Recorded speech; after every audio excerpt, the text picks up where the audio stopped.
Hello and welcome to this last video in my little video tour of an example project that I developed in Canvas. I'm showing this off here in my portfolio, and in the other videos we looked at an overview of the course and the other lessons. If you've been watching the other videos, then you know that this is basically developed off a prompt for a class that I took to make a 1-credit course. Then I ended up doing 5 lessons, with each lesson taking about 2 weeks, so that overall it would be a 10-week course.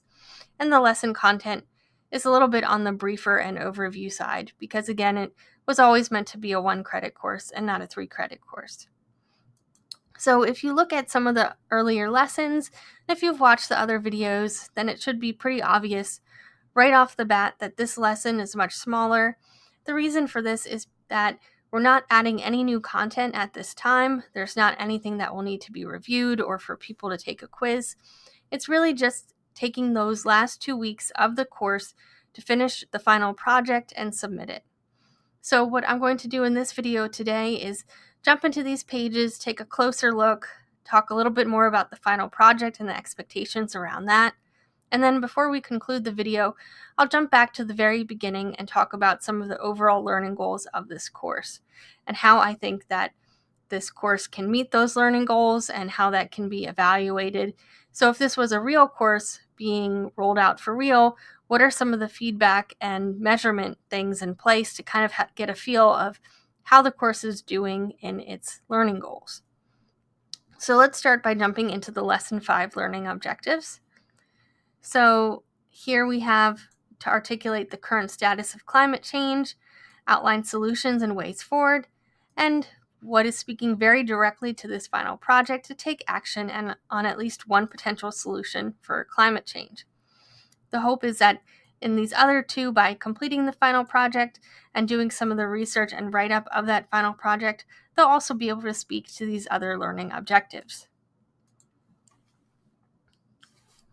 So here is the submission page for the final project.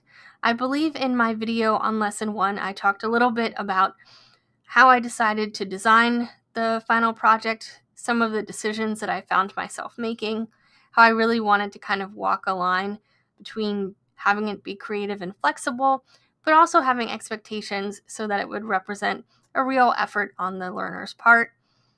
Here you can see that the expectations are outlined for the final project.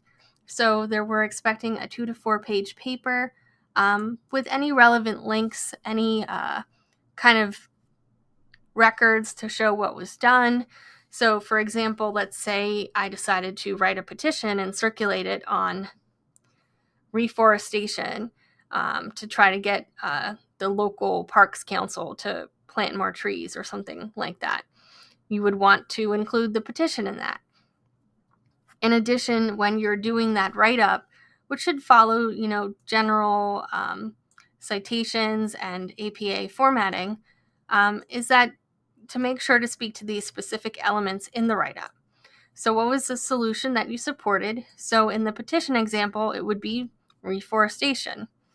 And any relevant research or articles about the problem, which would be deforestation. So I would have a few paragraphs about the negative impacts of deforestation and then some talk about what the benefits of reforestation are, the concrete steps taken to support the solution. So for example, how did I write the petition? Did I look at other example petitions? How did I find the information for who I needed to send the petition to? And then how did I circulate that petition? The impact that can already be observed. So, did I get people to sign the petition? Did I even hear back that they are going to plant more trees? Any larger impact that it could have. So if I were using that example, I would kind of write about reforestation in general, what I think can happen from reforestation, what I think can happen from reforestation in my area and in my local parks. And any challenges and obstacles in completing the final project.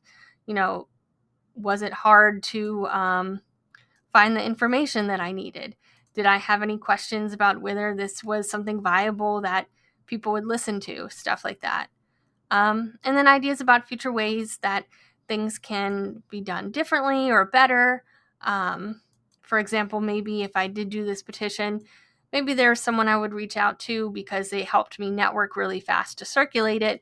And in the future, I'd say contact this person right away or find a person like this right away. And then in a more general way, what are things that can be done? What are other things that local parks can do? How can we support reforestation in other ways, etc.? So just basically kind of taking people through a thought process that gets people to think about climate change and energy conservation in a really real world way. Okay, and then moving forward. And then here is where learners can share with each other what they did for their final project. And they're expected to, give feedback to at least 2 other final projects. They can use kind of what they submitted in the proposal as well as the final write-up. They can kind of take from that in their post here, and it can kind of function as a gallery for everyone about the hard work that they did over the whole time of the course. So that is just a few pages that we have here in this final lesson. Again, it's just a few pages, but because they are submitting the big final project, they probably are going to need all of those 2 weeks just to do those parts. So in designing this course, I really thought of it as having a main attitudinal goal of what are the getting people to care about climate change, and then getting people interested in the solutions of energy conservation, of just really getting people to feel like this is important and they can make a difference and do something. So that was the attitudinal goal. And then as a secondary goal to that would be the knowledge acquisition of, what do we need to know to even care about this problem, and to kind of in a concrete and helpful and useful way kind of help support solutions to it. So that is the knowledge acquisition goal. A lot of the course content is speaking to that, but then there's also some attempts to kind of get at people's emotions, with the lesson 1 really looking at personal narratives and experiences. There's attempts to kind of get people doing social learning about it too, and all the different discussions, etc. So I think that in terms of how people are meeting that attitudinal goal, you can look at what people are doing in the discussions. There's one discussion in particular in lesson 4 that is almost like a mini paper that people can kind of share their research and interests on a specific topic. But most of all, for the attitudinal goal is that final project, which they can do solo or in a group. And in terms of measuring the secondary goal of the knowledge acquisition, we do have the quizzes. So lessons 2, 3, and 4 all have quizzes along with cram.com flashcard sets to prepare for the quizzes.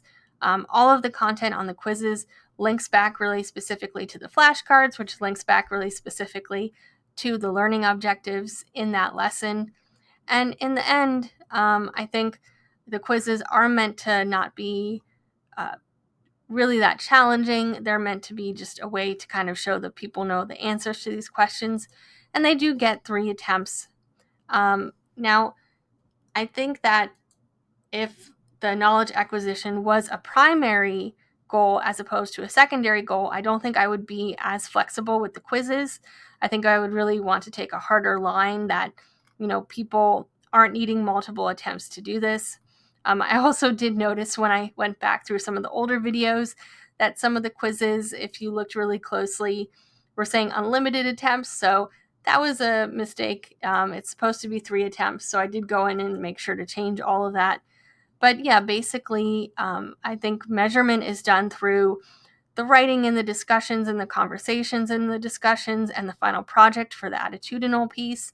And then there is for the more specific learning objectives in terms of knowledge acquisition, you can see that in the work for the discussions and the final project, and then you can also see it in the quizzes.